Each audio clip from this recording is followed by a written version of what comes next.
Hello नमस्कार प्यारे विद्यार्थियों। आज अपने कक्षा 10 विषय गणित के अंदर प्रश्नावली 4.3 के सवालों को सॉल्व करते हैं, जिसके अंदर अपने को जो द्विघात समीकरण होती है उस द्विघात समीकरण के मूलों को अपने पीछे के सवालों में पीछे प्रश्नावली में ज्ञात किया था गुणनखंड विधि से। उन मूलों की प्रकृति ज्ञात करनी है कि वो मूलों की प्रकृति धनात्मक है या ऋणात्मक है, वास्तविक है या समान है या फिर काल्पनिक है। तो इस प्रकार की प्रकृति ज्ञात करनी है।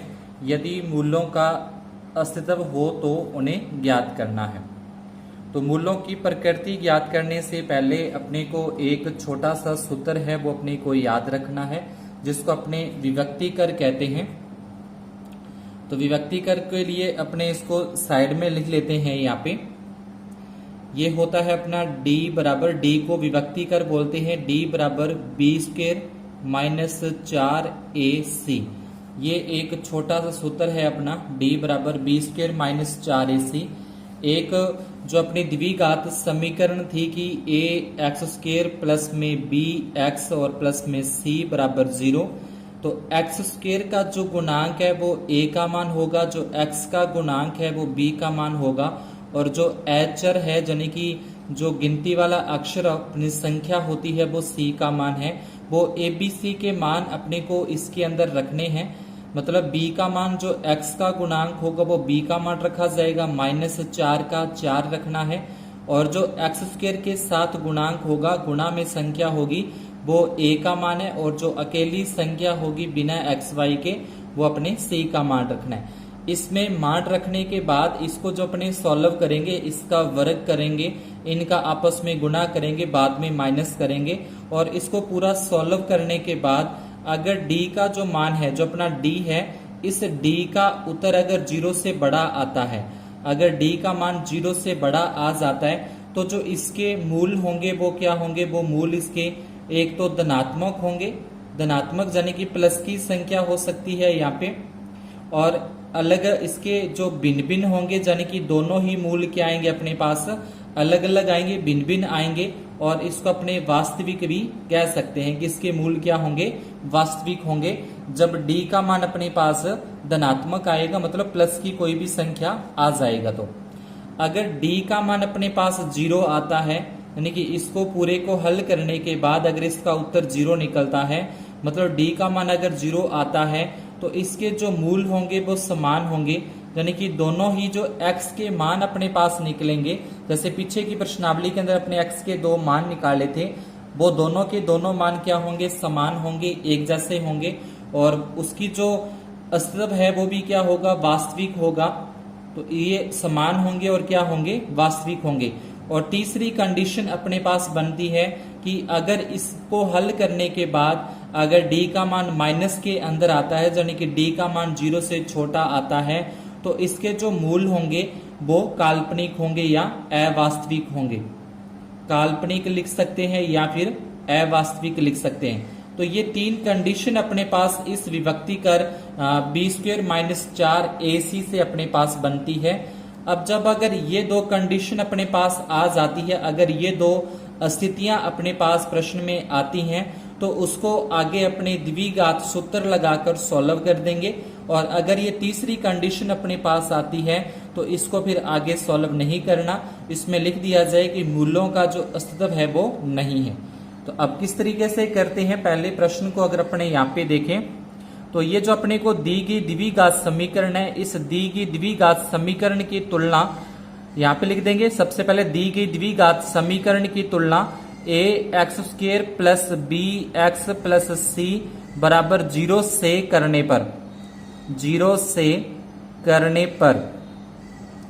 अगर इससे करेंगे तो यहां से जो a का मान है वो 2 आ जाए, क्योंकि x² के साथ 2 है और यहाँ पे x² के साथ a है, तो a का जो मान आएगा अपने पास 2 आएगा, और b का जो मान आएगा वो अपने पास माइनस के 3, क्योंकि x के साथ वाला जो गुणांक है वो b का मान होगा, और जो c का मान अपने पास आएगा वो आ जाएगा 5 आ जाएगा।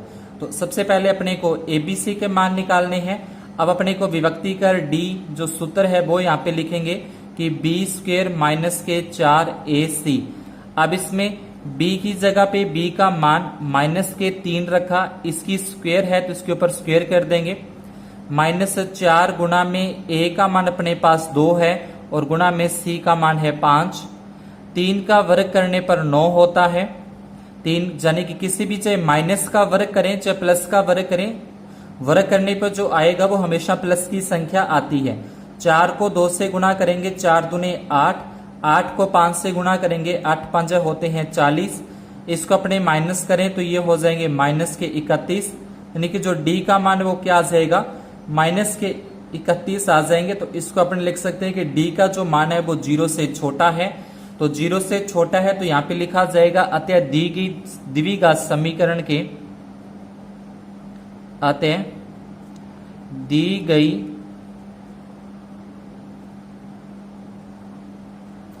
द्विघात समीकरण के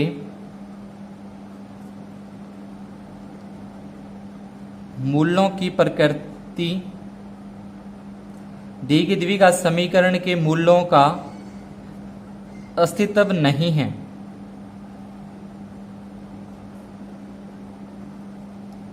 इस तरीके से सवाल का आंसर अपने को लिख देना है।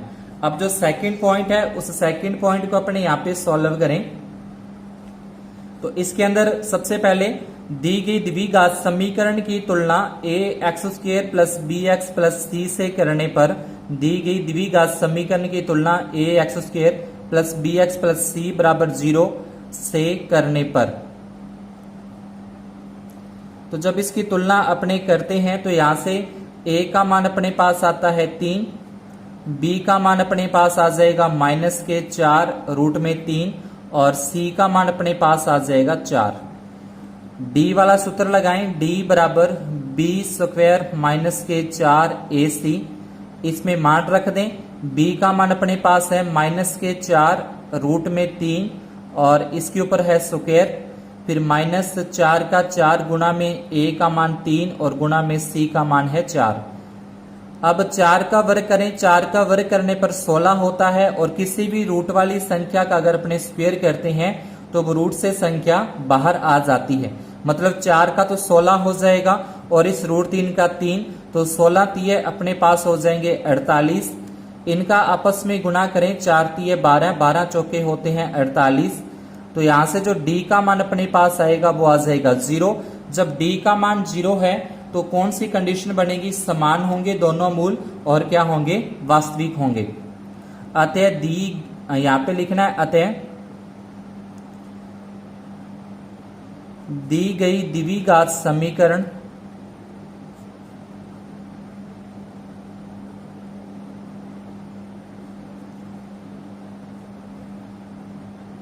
के मूलों का अस्तित्व है।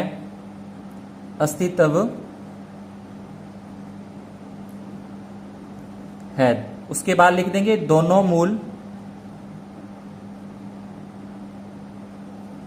वास्तविक व समान होंगे, दोनों मूल वास्तविक व समान होंगे।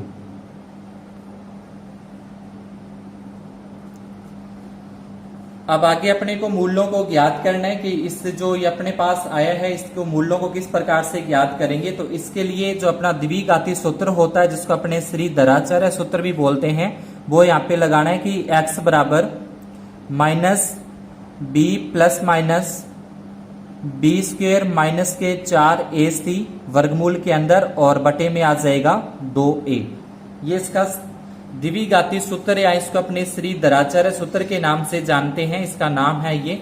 अब ये जो b² - 4ac अपने निकाला है तो ये सेम ही है b² के 4ac, मतलब इस b² - 4ac की जगह पे अपने d रख सकते हैं। तो इसको थोड़ा सा अपने और सही करके लिख लें सूत्र को, तो ये आ जाएगा x बराबर -b प्लस माइनस इसके अंदर रख देंगे अपने d और इसके बटे में आ जाएगा 2a।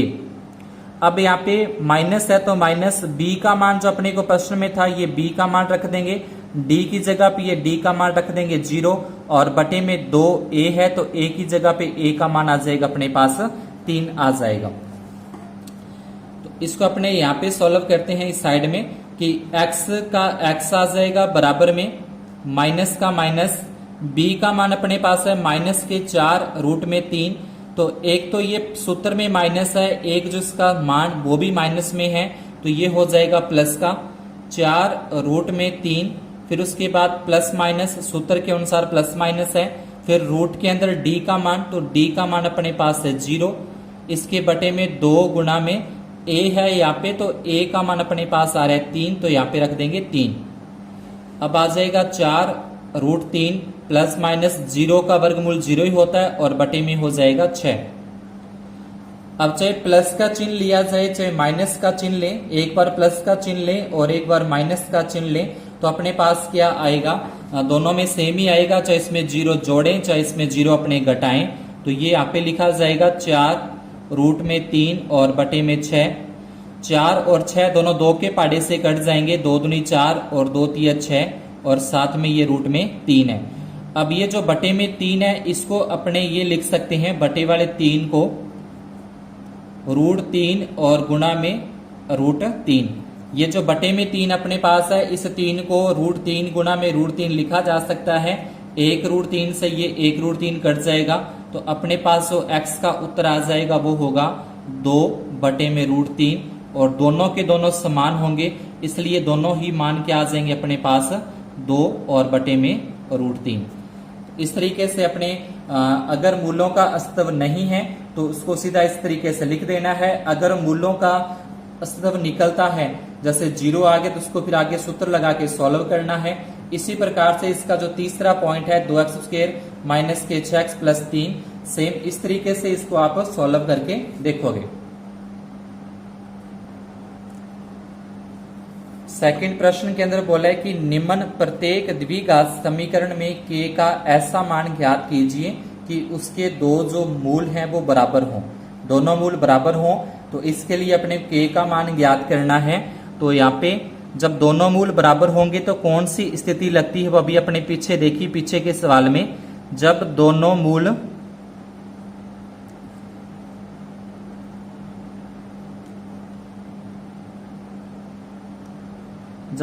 मूल बराबर हैं तो इसमें लिखा जाएगा d बराबर b² - के 4ac बराबर में क्या होगा, 0 होगा। अब इसकी तुलना अपने अगर द्विघात समीकरण से करते हैं तो यहाँ से a का मान 2 आ जाएगा, b का मान k आ जाएगा और c का मान है वो 3 आ जाएगा। तो b का मान तो k है, तो k रखेंगे यहाँ पे, k की स्क्वायर हो जाएगी -4 का 4 गुणा में a का मान 2 आ जाएगा, गुणा में c का मान अपने पास 3 और बराबर में 0। a का मान 2 है, b का मान k और c का मान है 3। k स्क्वायर करेंगे तो ये k स्क्वायर हो जाएगा। 4 को 2 से गुणा करें 8, 8 को 3 से गुणा करें 8 × 24 और बराबर में 0। यहां से माइनस के 24 उधर लेके जाएं तो अपने पास ये प्लस के 24 हो जाएंगे। इसके ऊपर से स्क्वायर हटाएं तो वर्गमूल का निशान आएगा, और 24 का वर्गमूल अगर 24 को अपने 4 गुणा 6 लिखा जा सकता है, 4 × 6 = 24 होते हैं, प्लस माइनस के आ जाएंगे। और 4 का वर्गमूल होता है 2 और 6 का अपने कोई वर्गमूल नहीं निकाल सकते, तो 6 का 6 यहाँ पे रख देंगे। तो यहां से जो k का मान है वो प्लस माइनस के 2√6 अपने पास आ जाता है। इसी प्रकार से सेकंड पॉइंट के अंदर देखें तो इसको पहले सॉल्व करते हैं। k x का पहले x के साथ गुना होगा तो ये kx² हो जाएगा। फिर kx को 2 के साथ गुना करेंगे तो ये हो जाएगा 2kx और प्लस में 6 बराबर में 0। इसके बाद लिखना है दी गई द्विघात समीकरण की तुलना, दी गई द्विघात समीकरण की तुलना ax² + के bx + c बराबर 0 से करने पर। तो यहां से फिर करेंगे तो x² के साथ वाला a का मान होता है, तो a का मान तो आ जाएगा k। जो x के साथ वाला होता है वो b का मान, तो x के साथ वाला ये पूरा का पूरा है, तो ये जो b का मान है वो अपने पास आ जाएगा -2k और c का मान आ जाएगा 6। अब दोनों मूल बराबर हैं तो यहां लिख देंगे जब दोनों मूल बराबर हैं,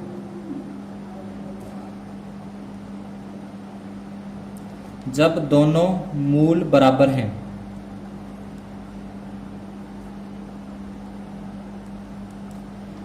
तो d बराबर 0, d का मतलब आ जाएगा b स्क्वेयर माइनस के 4ac बराबर में 0। b का मान अपने पास आ रहा है माइनस के 2 के, माइनस फिर 4 का 4 अपने को रखना है और गुणा में a का मान है k और गुणा में c का मान 6 बराबर में 0। 2 का वर्ग करने पर 4 और k स्क्वेयर आ जाएगा। 4 का 6 से गुणा करेंगे, 4 6 का 24 k और बराबर में 0। इसमें भी 4 का भाग जा रहा है, इसमें भी 4 का भाग जा रहा है, दोनों के अंदर k भी आ रहा है, तो यहां से अपने 4 k कॉमन निकाल देंगे। 4 k कॉमन निकालने के बाद बचता है यहाँ पे k।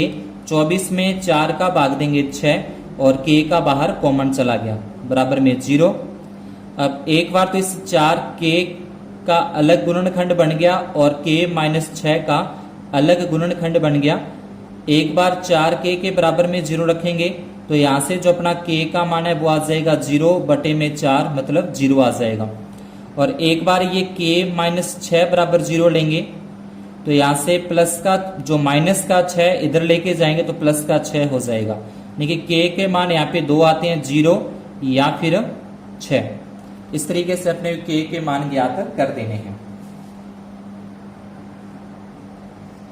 आगे तीसरे प्रश्न में क्या ऐसी आम की बगिया बनाना संभव है जिसकी लंबाई चौड़ाई से दुगनी हो और उसका क्षेत्रफल 800 मीटर स्क्वायर हो? यदि हो तो उसकी लंबाई तथा चौड़ाई ज्ञात कीजिए। तो इसमें दे रखा है जिसकी लंबाई चौड़ाई से दुगनी है, यानी कि जितनी चौड़ाई होगी उसकी दुगनी होगी लंबाई। तो अपने को सबसे पहले जो चौड़ाई है, चौड़ाई को x मान के चलेंगे। तो यहाँ पे अपने को लिखना है हल के अंदर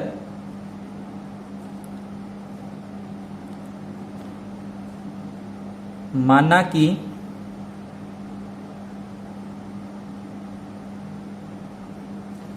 चौड़ाई बराबर x मीटर,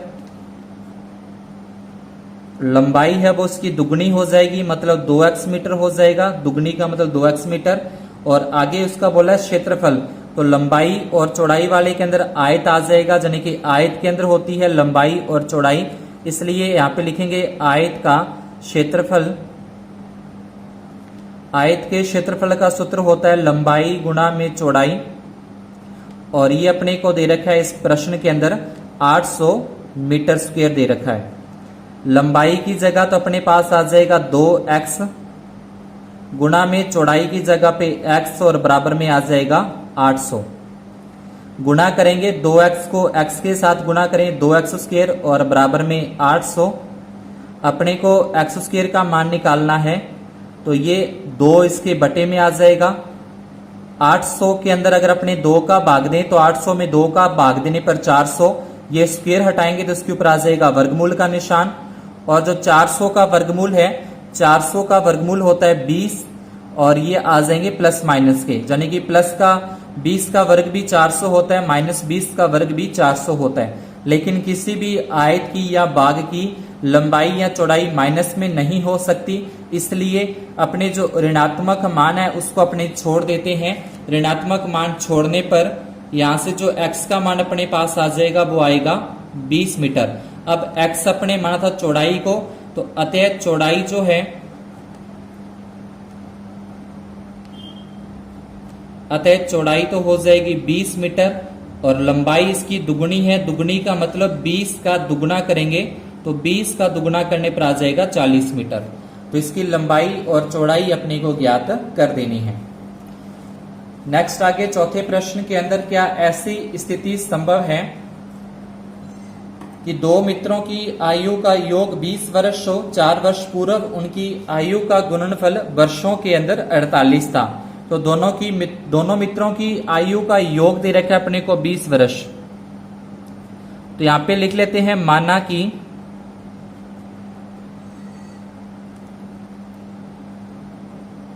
माना कि पहले मित्र की वर्तमान आयु, माना कि पहले मित्र की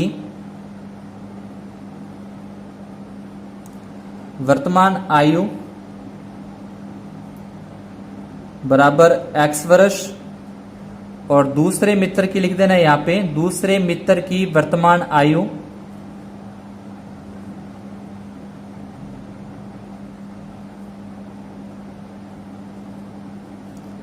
तो दूसरे मित्र की जो टोटल 20 है तो 20 में से माइनस हो जाएगी, 20 माइनस x वर्ष आ जाएगी। यानी कि जब दोनों की टोटल दे रखी हो तो उसमें से जो पहले की अपने आयु या जो भी संख्या मानी है वो उसमें से माइनस करनी होती है। तो दूसरे मित्र की आयु जो हो जाएगी 20 माइनस x वर्ष हो जाएगी। आगे बोला है 4 वर्ष पूर्व, तो पूर्व का मतलब इसमें से 4 वर्ष अपने दोनों में से माइनस करने हैं। तो यहां लिख देंगे 4 वर्ष पूर्व। 4 वर्ष पूर्व पहले मित्र की आयु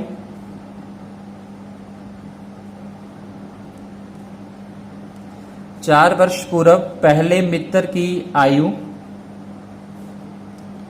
x माइनस 4 वर्ष हो जाएगी। और उसके बाद फिर दूसरे मित्र की आयु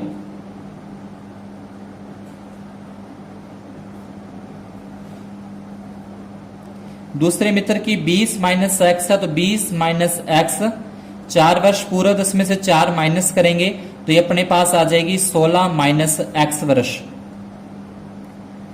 20 में से अपने 4 माइनस करेंगे 16 माइनस x। अब ये कह रहा है कि दोनों का गुणनफल यानी कि इसका और इस दोनों का गुणनफल है वो कितना है, 48 है। अब दोनों का अपने को करना है गुणनफल।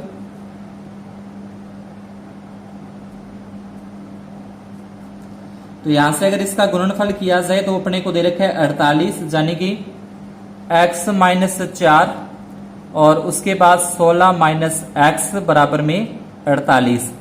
अब पहले x का 16 के साथ गुना करेंगे तो 16x आ जाएगा। जब अपने x का 16 के साथ गुना करेंगे तो 16x, फिर x का जब माइनस x के साथ गुना करेंगे तो माइनस के x स्क्वायर, फिर इस 4 का गुना 16 के साथ गुना करेंगे तो 16 चौके 48, 16 चौके आ जाएंगे 64। और उसके बाद जब माइनस 4 का माइनस x के साथ गुना करेंगे तो ये प्लस हो जाएगा और 4x बराबर में 48 अपने को दे रखे हैं। तो इस तरीके से पहले इनका गुणा करके और अपने को एक समीकरण के रूप में यहाँ पे लिख लेना है। आगे यहाँ पे देखें कि 16x और ये 4x दोनों जुड़ जाएंगे, प्लस के हैं तो 20x हो जाएंगे, माइनस के x स्क्वायर माइनस के 64, ये 48 उधर लेके आएंगे तो ये हो जाएंगे माइनस के 48 और बराबर में 0। 20x minus x square minus के 64 और माइनस के 48 दोनों माइनस माइनस के जुड़ जाएंगे, 8 और 4 12, 6 4 10 और 1 11 यानी कि 112 बराबर में 0। अब x स्क्वायर को अपने प्लस का लिखना है तो ये प्लस का लिखेंगे, प्लस वाली संख्या को माइनस का कर देंगे और माइनस वाली संख्या को प्लस का कर देंगे। तो यहां से अपने को एक द्विघात समीकरण प्राप्त हो गई है। और इस द्विघात समीकरण का आगे अपने को पहले मूलों का जो अस्तित्व है वो चेक करना है कि वो समीकरण सही रूप में है या नहीं है। यानी कि जैसे पीछे के सवालों में अपने डी वाला सूत्र लगा के इसका अस्तित्व चेक किया था, वो अपने को यहाँ पे चेक करना है कि डी बराबर बी स्क्वायर माइनस के 4ac। तो यहां से b का मान आ जाएगा 20, तो 20 का वर्ग 4 गुना में a का मान 1 और c का मान 112, 20 का वर्ग करेंगे हो जाएगा 400, इसका गुना करेंगे तो अपने पास आ जाएगा 448। मतलब जो d का मान है तो d का मान अपने पास आ जाएगा माइनस के 48, क्योंकि 400 में से 448 माइनस करेंगे तो d का मान माइनस के 48 आ जाएगा। तो यहाँ से जो d है वो 0 से छोटा है, तो इस प्रकार की स्थिति है वो संभव नहीं है। तो इसमें नीचे लिख देंगे अतः ऐसी स्थिति संभव नहीं है। इसके बाद लास्ट प्रश्न के अंदर अपने को क्या परिमाप 80 मीटर तथा क्षेत्रफल 400 मीटर के एक पार्क को बनाना संभव है? यदि है तो उसकी लंबाई तथा चौड़ाई अपने को ज्ञात करनी है। तो इसके अंदर यहाँ पे अपने को एक परिमाप दे रखा है और एक उसका क्षेत्रफल दे रखा है। लंबाई और चौड़ाई ज्ञात करनी है, तो लंबाई और चौड़ाई आयत की होती है। तो यहाँ पे पहले लिखेंगे माना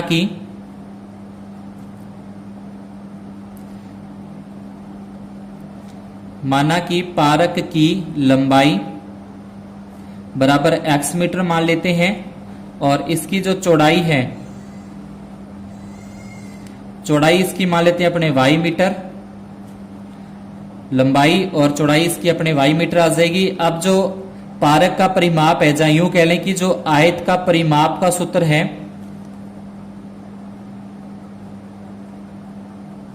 आयत का परिमाप बराबर, ये सूत्र होता है 2 गुना, ब्रैकेट के अंदर लिखना है लंबाई प्लस चौड़ाई। ये आयत के परिमाप ज्ञात करने का सूत्र है।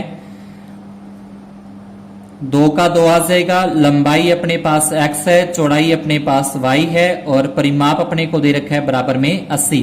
ये जो 2 गुना में है, ये गुना वाली संख्या चली जाएगी इसके भाग में, तो यहां से आ जाएगा x प्लस वाई बराबर में 80 बटे में 2 आ जाएंगे। ये 2 गुना वाला उसके भाग में चला गया।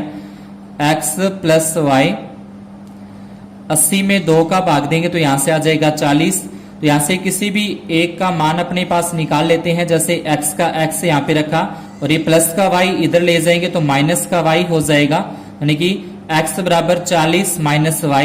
ये अपने पास एक बार एक नंबर समीकरण यहां से बना के इसको छोड़ देते हैं। पहले अपने को किसी लंबाई और चौड़ाई नहीं दे रखी थी, दोनों को x और y माना। आयत का परिमाप दिया था, परिमाप का सूत्र लगा के इसमें x और y यानी कि लंबाई और चौड़ाई रख के इसको सॉल्व किया। यहां से प्लस का y इधर लेके आए तो माइनस का y हो गया।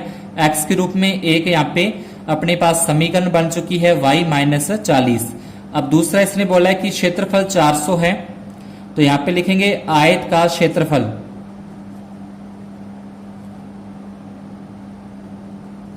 आयत का क्षेत्रफल अपने को दे रखा है 400 मीटर स्क्वायर दे रखा है। आयत के क्षेत्रफल का सूत्र आ जाएगा लंबाई गुणा में चौड़ाई बराबर में 400। लंबाई x है और चौड़ाई इसकी y है, बराबर में आ जाएगा 400। x को y के साथ गुणा करेंगे तो ये हो जाएगा xy और बराबर में 400।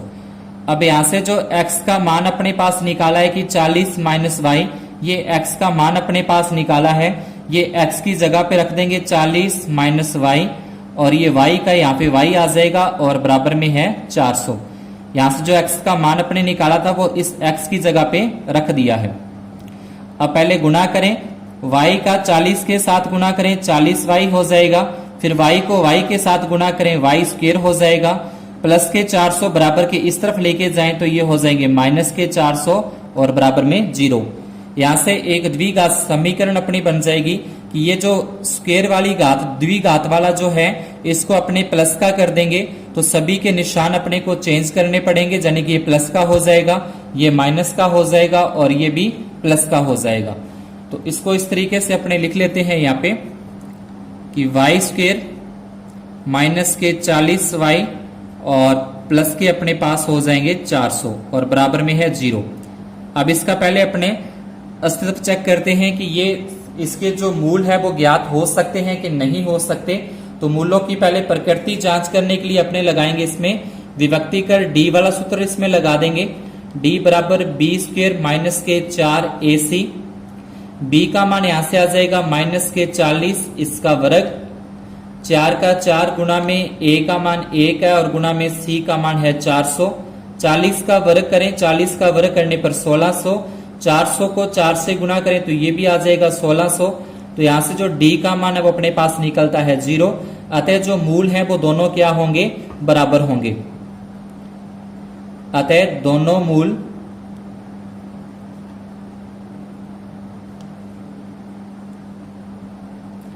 बराबर होंगे। मूल बराबर होने का मतलब जितनी इसकी लंबाई होगी उतनी ही इसकी चौड़ाई होगी। तो अब मूल ज्ञात करने के लिए अपने लगाते हैं द्विघात सूत्र से, द्विघाती सूत्र से यहां पे लिख देंगे द्विघात सूत्र से।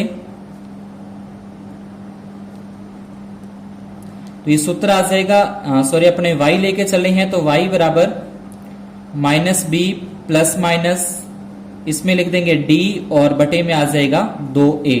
अब इसमें मान रखें, माइनस है तो पहले माइनस लगा देंगे b का मान, तो b का मान यहां से माइनस के 40 है तो ये प्लस का 40 हो जाएगा, प्लस माइनस d का मान यहाँ पे 0 है तो d का मान 0 और बटे में 2 गुना a है तो a का मान यहाँ पे कुछ भी नहीं है तो अपने 1 लगा सकते हैं कि a का मान यहाँ पे 1 है।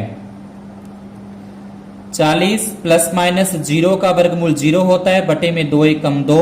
अब चाहे 0 को जोड़ें चाहे 0 को घटाएं उत्तर सेम ही आना है, 40 ही आना है, चाहे 0 को इसमें जोड़ें या फिर 0 को घटाएं।